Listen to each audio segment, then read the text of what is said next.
नमस्कार दोस्तों, आप सभी का स्वागत है। दोस्तों, माँ सरस्वती जो विद्या के अधिष्ठात्री देवी मानी गई है, वे समस्त संसार में ज्ञान के रूप में उपस्थित है।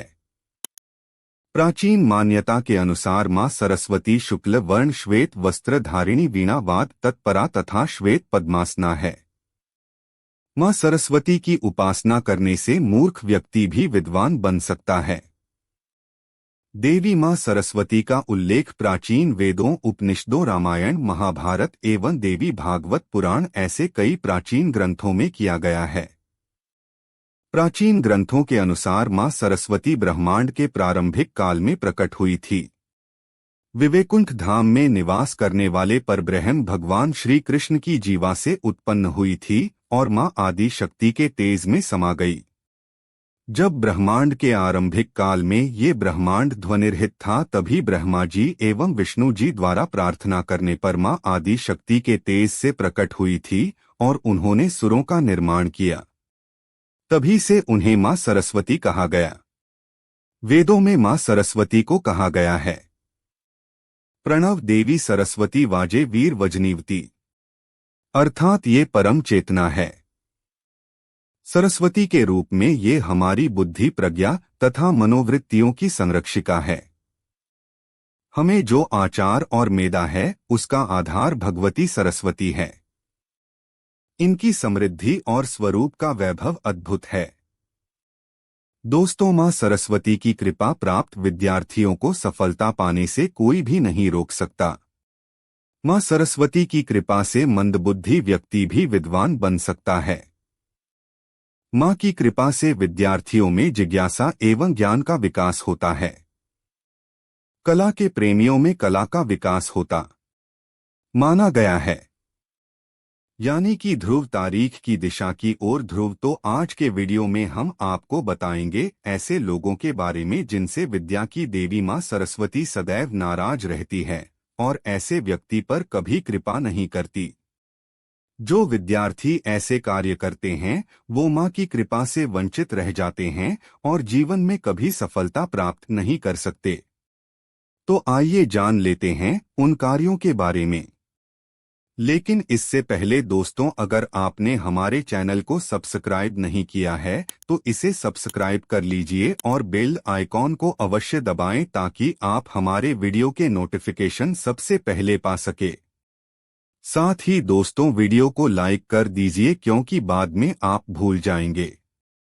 पहली बात, विद्या का अपमान करने वाले जो भी विद्यार्थी विद्या का अपमान करते हैं अथवा अपनी किताबों को पैर लगाते हैं या उन्हें इधर उधर फेंकते हैं, ऐसे विद्यार्थियों पर माँ की कृपा कभी नहीं होती। माना जाता है कि किताबों में माँ सरस्वती का वास होता है। अगर कोई विद्यार्थी अपनी किताबों का अपमान करता है तो इसे माँ सरस्वती का ही अपमान माना जाता है।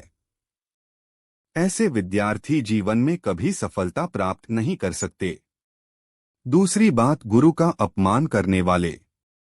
जो विद्यार्थी अपने गुरु का अपमान करता है और उन्हें आपको शब्द में बात करता है, उस पर माँ सरस्वती की कृपा नहीं होती।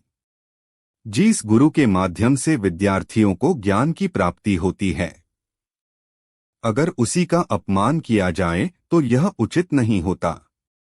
तीसरी बात, अपशब्द कहने वाले माना जाता है। मनुष्य की जीवा पर माँ सरस्वती का वास होता है।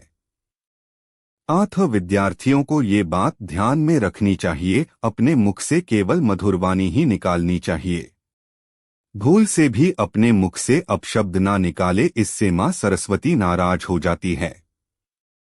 ऐसे विद्यार्थी जीवन भर असफलता का शिकार बन जाते हैं जो सदैव मुख से गंदी भाषा का प्रयोग करते हैं। चौथी बात, दूसरों को कष्ट देने वाले जो विद्यार्थी अन्य गरीब विद्यार्थियों को कष्ट देते हैं अथवा उनकी गरीबी का उपहास करते हैं, ऐसे विद्यार्थी माँ सरस्वती की कृपा से वंचित रहते हैं और जीवन भर अज्ञानी रहते हैं। किसी भी विद्यार्थी को दूसरे विद्यार्थियों को किसी भी प्रकार का कष्ट नहीं देना चाहिए, बल्कि उनकी सहायता करनी चाहिए। पांचवी बात, माता पिता का अपमान। किसी भी बालक के पहले गुरु उसके माता पिता होते हैं। जो भी विद्यार्थी अपने माता पिता का अपमान करते हैं अथवा अपने हट के कारण उनका अपमान करते हैं, उनसे मां सरस्वती सदैव नाराज होती है। छठी बात, क्रोध करने वाले क्रोध से बुद्धि का नाश होता है। क्रोध व्यक्ति की स्मरण शक्ति भी कमजोर होने लगती है। विद्यार्थियों को अपने क्रोधी स्वभाव का त्याग करना चाहिए। इसके लिए रोज सुबह ध्यान करना आवश्यक है। इससे मन शांत रहता है और क्रोध नहीं आता। छठी बात, देर तक सोने वाले जो विद्यार्थी ढेर तक सोते हैं वे मां सरस्वती की कृपा से वंचित रह जाते हैं। विद्यार्थियों को ब्रह्मा मुहूर्त पर जागना चाहिए और अभ्यास प्रारंभ करना चाहिए। देर तक सोने वाले विद्यार्थी आलसी बनते हैं और जीवन में कभी सफलता प्राप्त नहीं कर सकते। धन्यवाद, मिलते हैं अगले वीडियो में।